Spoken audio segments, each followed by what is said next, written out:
So we will continue today with the colons. We'll continue today with the colons and what are they. Okay, 1 second. Okay, the colons, as you can see here, they can connect two independent clauses together. And they usually used to introduce a list and explanation.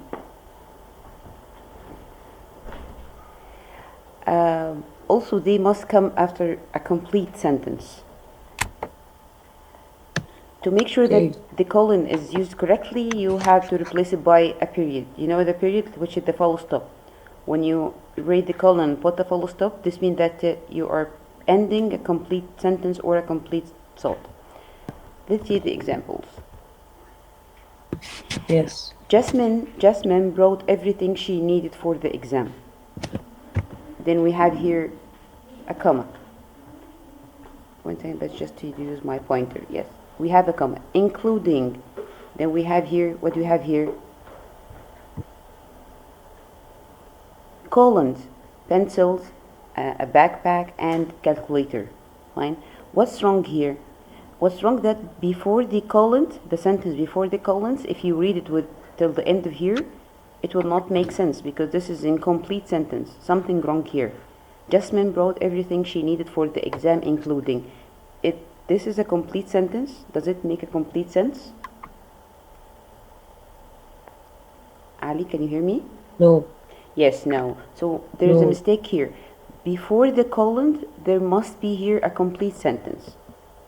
This is the correct answer or the correct sentence. Jasmine bought everything she needed for the exam. Then I put 2 colons, pencils, a backpack, and a calculator.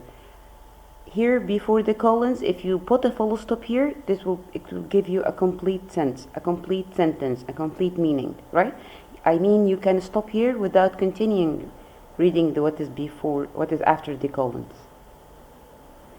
Jasmine bought everything she needed for the exam. If you stop here, this is a complete sentence, right? Then I use the colon to give you the list of the things that she had bought. Another common use for the colon that it can introduce list of things or a quotation or explanation. Let's discuss the list of things first. Read this example. We covered many of the fundamentals in our writing class. Fundamentals means the most important things, most important features in writing. To this point, this is a complete sentence. Then I put the colon because I'm going to explain or list the thing that we have studied, the important features or the fundamentals that we have studied in the writing, which were grammar, punctuation, style, and voice. Are you following? Ali, are you following?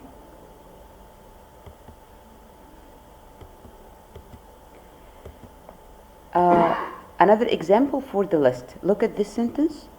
Louis was excited to meet his relatives, his aunt, uncle, and cousins from the Bahamas. What's wrong here?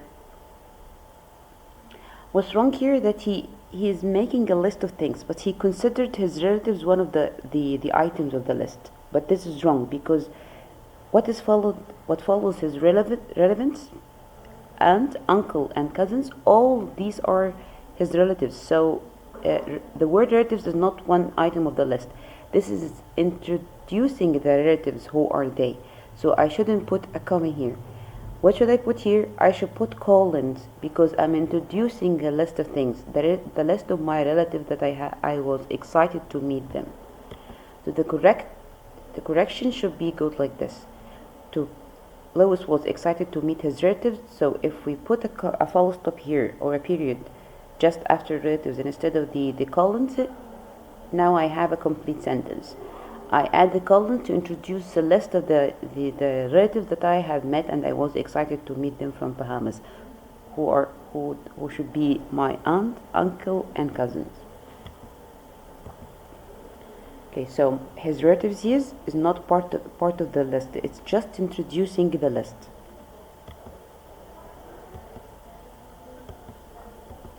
One of the things that we have studied before in this quarter to introduce a quotation, but not a quotation means the word that you are saying. You are introducing the quotation of someone said that before. Like when you said Shakespeare said it best. Yes, this is a quotation Shakespeare has said before, so I'm introducing this quotation by putting the colon. And if you stop here, it will give me a complete sentence too. But this is an explanation, adding extra information about the word that Shakespeare has said, to thin own self to be true. Another example, Holmes wrote this about freedom. It's only through free debate and free exchange of ideas that the government remains responsive to the will of the people. I put 2 colons here. Why? Because I'm introducing the quotation has been said by Holmes, not word said by me. Okay, when I introduce the quotation without saying he said or he added, or without using one of the speech verb. Also, one of the uses of the colons is to provide explanation. And I said it before, like when you say many graduate students discover that there is a dark side of academia. Here, so far, this is a complete sentence. What follows the colons, this is an explanation of this dark side. And if you read this sentence, I'm introducing for you an explanation, at the same time, a list of the things that considered as a dark side of academia, which is late nights, high stress, and a crippling addiction to caffeinated beverage drinks. Another example, Sandy repeatedly complained about her least favorite restaurants. If you stop here, this is the complete sentence, but I'm explaining for you what are the things that make her these restaurants are not preferred for her. Places where you can often hear loud conversation and crying babies. What I introduces after the colons is explanation for the thing that she didn't like about these restaurants. So in this above sentence, it is the same sentence. The colon is placed after a complete thought. This is number 1. And the portion of the sentence after the colon, I mean this part, starting from places where you can often hear, describe the type of restaurant that Sandy dislikes.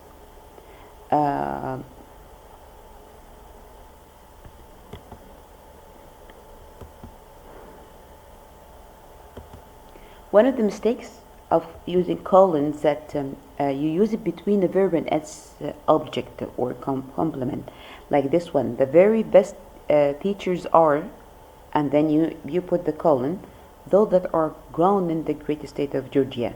Here, number 1, if you just read to this point, this is not a complete sentence. The very best teachers are. It doesn't make sense. Something missing, so this is not a complete sentence. So this is one of the mistakes. Number 2, I'm putting it or inserting the colon here between the verb, which is are, and its object or complement, and this is incorrect. To correct it, you simply remove the colon, so you will get a complete sentence. The very best teachers are those that are grown. Just remove the colon. Number 2, using a colon between a preposition and its object. One of the mistakes, like this example. My favorite cake is made of carrots, flour, butter, eggs, and cream cheese icing. What did I do here? I put the colon between the preposition, which is of, and the list of the things. This is number 1. Number 2, if you stop here and read what's preceding the colon, you will find that you don't have a complete sentence. My favorite cake is made of something missing. So I'm abusing the usage of the colon, that it should be preceded by a complete sentence. To correct this, also simply remove the colon. How to check for the mistakes? How can I know that there's a mistake? You have to ask yourself a question. What's before the colon? Can it stand by itself or not? The material preceding the colon, can it stand by itself or not? Can it give me a complete sentence or not? If the answer is not, so the colon is in the wrong place. Let's have this example from the SAT.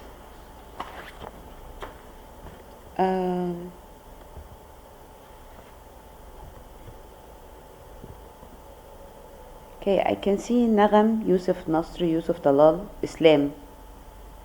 Can you hear me? Can you hear me? Fine, great. So can you open your mic to answer? Can you open your mic to answer?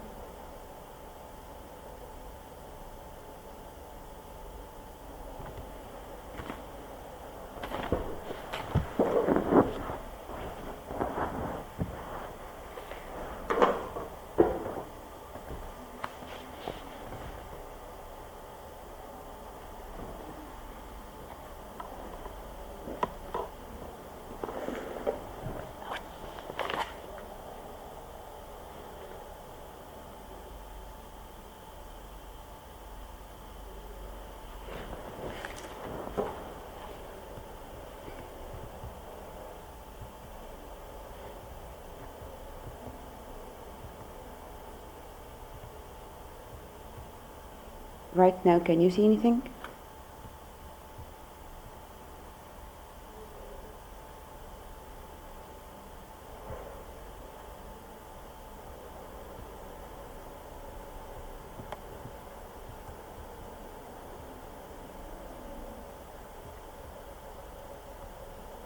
Can you see it now? Can you see it now?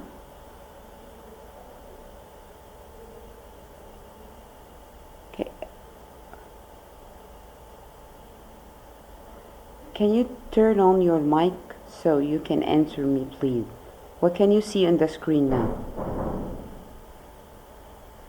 What can you see on the screen now?